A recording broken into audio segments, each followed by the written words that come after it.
Friends, ಇವತ್ತು ಗೋಬಿ ಮಂಚೂರಿ ಹೆಂಗೆ ಮಾಡೋಣ ಅಂತ ನೋಡೋಣ. ಫಸ್ಟ್ ಒಂದು ಕಡಾಯಿ ತಗೋತೀನಿ, ಗ್ಯಾಸ್ ಆನ್ ಮಾಡಿ ನೀರು ಹಾಕ್ತೀನಿ.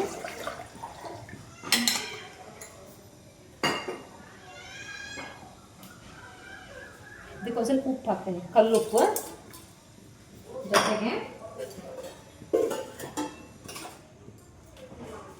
ಒಂದು ಸ್ವಲ್ಪ ಅರಿಶಿನ ಪುಡಿ. ಕಾಲಿಫ್ಲವರ್ ಒಳಗೆ ಭಾಳ ಹುಳ ಇರ್ತಾವೆ, ಸೊ ಅದನ್ನೆಲ್ಲ ನೀಟಾಗಿ ಕ್ಲೀನ್ ಮಾಡ್ಕೋಬೇಕಂತ ಅರಿಶಿನ ಪುಡಿ ಮತ್ತು ಉಪ್ಪು ಹಾಕ್ತೀನಿ. ಇದು ಒಂದು ಕುದಿ ಬರೋ ಮಟ್ಟ ಕುದಿಸ್ಬೇಕು ಕಾಲಿಫ್ಲವರ್. ಇದು ಕುದಿಯೋಕೆ ಸ್ಟಾರ್ಟ್ ಆಯ್ತು. ಇಷ್ಟು ಕುದಿಸ್ಕೊಂಡ್ರೆ ಸಾಕು, ತಗೊಂಡ್ಬಿಡ್ತೀನಿ ಇದನ್ನ.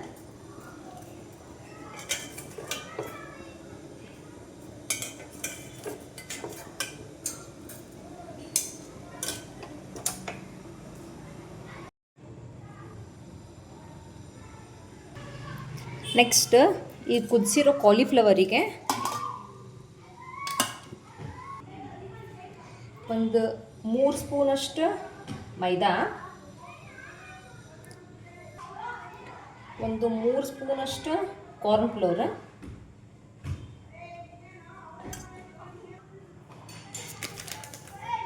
ಒಂದರಿಂದ 1.5 ಸ್ಪೂನಷ್ಟು ಅಕ್ಕಿ ಹಿಟ್ಟು. ಸ್ವಲ್ಪ ಕ್ರಿಸ್ಪಿನೆಸ್ ಬರ್ತದೆ ಅಕ್ಕಿ ಹಿಟ್ಟು ಹಾಕಿದರೆ. ಒಂದು ಸ್ವಲ್ಪ ಉಪ್ಪು,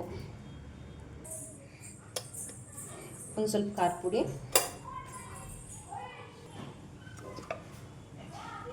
ಒಂಚೂರು ಪೆಪ್ಪರ್. ಫಸ್ಟ್ ಒಂದು ಸ್ವಲ್ಪ ಡ್ರೈ ಮಿಕ್ಸ್ ಮಾಡಬೇಕು, ಮಾಡಿ ಆಮೇಲೆ ಒಂದು ಸ್ವಲ್ಪ ನೀರು ಹಾಕ್ಕೊಂಡು ಮಿಕ್ಸ್ ಮಾಡಬೇಕು.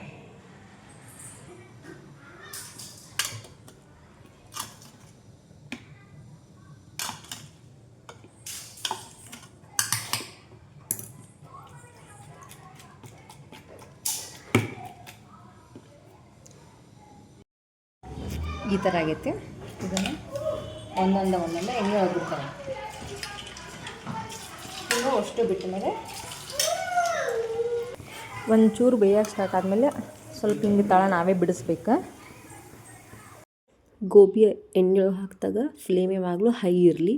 ಒಂದು ಸ್ವಲ್ಪ ಬೇಯ್ದ ಮೇಲೆ ಬೇಕಿದ್ರೆ ನಾವು ಮೀಡಿಯಮ್ ಫ್ಲೇಮ್ ಇಟ್ಕೋಬೋದು. ಇದು ಸ್ವಲ್ಪ ಬೇಯೋ ತನಕ ನಾನು ಆನಿಯನ್, ಕ್ಯಾಪ್ಸಿಕಮ್ಮ, ಬೆಳ್ಳುಳ್ಳಿ ಮತ್ತು ಶುಂಠಿನ ಜಜ್ಜಿಟ್ಕೊಂಡಿರ್ತೇನೆ.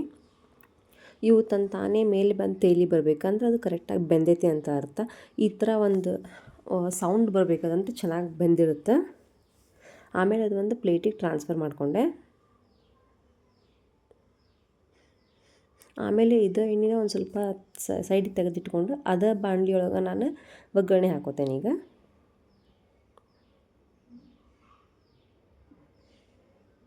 ಈ ಥರ ಕರೆಕ್ಟಾಗಿ ಬೆಂದಿರಬೇಕದು. ಫಸ್ಟ್ ಒಂದು ಸ್ವಲ್ಪ ಕರಿಬೇವು ಹಾಕೋತೀನಿ. ಕರಿಬೇವು ಬೇಕಂದ್ರೆ ಕಟ್ ಮಾಡಿ ಹಾಕ್ಕೊಂಡ್ರೆ ಫ್ಲೇವರ್ ಇನ್ನೂ ಚೆನ್ನಾಗಿ ಬರುತ್ತೆ, ಬಟ್ ನಾನು ಹಾಗೆ ಹಾಕ್ಕೊಂಡೆ. ಆಮೇಲೆ ಒಂದು ಸ್ವಲ್ಪ ಜಜ್ಜಿದ ಶುಂಠಿ ಹಾಕ್ಕೋತೀನಿ. ಬೆಳ್ಳುಳ್ಳಿನ ಯಾವಾಗಲೂ ಜಜ್ಜೋದಿಲ್ಲ, ಕಟ್ ಮಾಡ್ಕೋತೀನಿ. ಯಾಕಂದ್ರೆ ನಾನು ಶುಂಠಿ ಬೆಳ್ಳುಳ್ಳಿ ಪೇಸ್ಟ್ ಯೂಸ್ ಮಾಡಲ್ಲ, ಬಾಯಿಗೆ ಸಿಕ್ಕರೆ ಭಾರಿ ಟೇಸ್ಟ್ ಸಿಗುತ್ತಂತಂದು ಹೇಳಿ. ಆಮೇಲೆ ಒಂದು ಸ್ವಲ್ಪ ಆನಿಯನ್, ಕ್ಯಾಪ್ಸಿಕಮ್ ಹಾಕ್ಕೊಂಡೆ. ಇದನ್ನು ಭಾಳ ಬೇಯಿಸ್ಕೋಬಾರ್ದು, ಒಂದು 2 ನಿಮಿಷ ಅಷ್ಟು ಬೇಯಿಸ್ಕೋಬೇಕು, ಯಾಕಂದ್ರೆ ಅದು ಬಾಯಿಗೆ ಸಿಗಬೇಕು. ನೆಕ್ಸ್ಟ್ ಇದಕ್ಕೊಂದು ಸ್ವಲ್ಪ ಟೊಮೆಟೊ ಕೆಚಪ್ ಹಾಕೋತೀನಿ.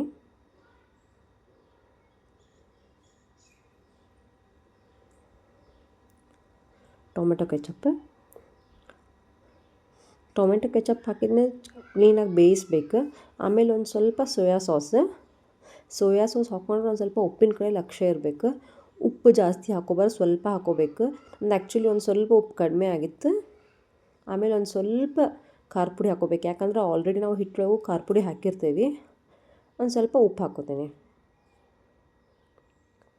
ಇದಾದಮೇಲೆ ಒಂದು ಬೌಲ್ ಒಳಗೆ 1 ಟೇಬಲ್ ಸ್ಪೂನ್ ಕಾರ್ನ್ಫ್ಲೋರ್ ತೊಗೊಂಡು ನೀರು ಹಾಕ್ಕೊಂಡು ಕಾರ್ನ್ಫ್ಲೋರ್ ಸ್ಲರ್ರಿ ಮಾಡ್ಕೋಬೇಕು. ಸ್ವಲ್ಪ ಅಂದ್ರೆ ಸ್ವಲ್ಪ ಹಿಟ್ಟು ತೊಗೋಬೇಕು, ಇಲ್ಲಾಂದ್ರೆ ಬಾಯೊಳಗೆಲ್ಲ ಹಿಟ್ಟಾಗುತ್ತೆ. ಆ ಸ್ಲರ್ರಿನ ಒಗ್ಗರಣೆಗೆ ಹಾಕೋಬೇಕು, ಅಂದ್ರೆ ಅದ್ರ ಟೆಕ್ಸ್ಚರ್ ಭಾಳ ಚೆನ್ನಾಗಿ ಕೊಡುತ್ತೆ ಗ್ರೇವಿ. ಆಮೇಲೆ ಅದೊಂದು ಸ್ವಲ್ಪ ಬೆಂದ ಮೇಲೆ ಹೈ ಫ್ಲೇಮ್ ಇಟ್ಕೊಂಡು ತಯಾರಾಗಿರೋಂಥ ಗೋಬಿ ಹಾಕೋಬೇಕು. ಆಮೇಲೆ ಚಲೋತ್ತೆ ಮಿಕ್ಸ್ ಮಾಡ್ಕೋಬೇಕು. ಅದನ್ನೆಲ್ಲ ಮಿಕ್ಸ್ ಮಾಡ್ಕೊಳುವಾಗ ಫ್ಲೇಮ್ ಜಾಸ್ತಿನೇ ಇರಲಿ, ಅಂದರೆ ಅದು ನೀಟಾಗಿ ಮಿಕ್ಸ್ ಆಗುತ್ತೆ. ಆಮೇಲೆ ಒಂದು ಸ್ವಲ್ಪ ಕೊತ್ತಂಬರಿ ಹಾಕ್ಕೊಂಡು ಗಾರ್ನಿಷ್ ಮಾಡ್ಕೊಂಡ್ಬಿಟ್ರೆ ನಮ್ಮ ಗೋಬಿ ರೆಡಿ ಆಗಿಬಿಡುತ್ತೆ. ಆಮೇಲೆ ಒಂದು ಪ್ಲೇಟಿಗೆ ಸರ್ವ್ ಮಾಡಿಬಿಟ್ರೆ ಗೋಬಿ ರೆಡಿ. ಯಾರಿಗಾದರೂ ನನ್ನ ರೆಸಿಪಿ ಇಷ್ಟ ಆಗಿದ್ರೆ ಲೈಕ್ ಶೇರ್ ಕಮೆಂಟ್ ಮಾಡಿ. Thank you.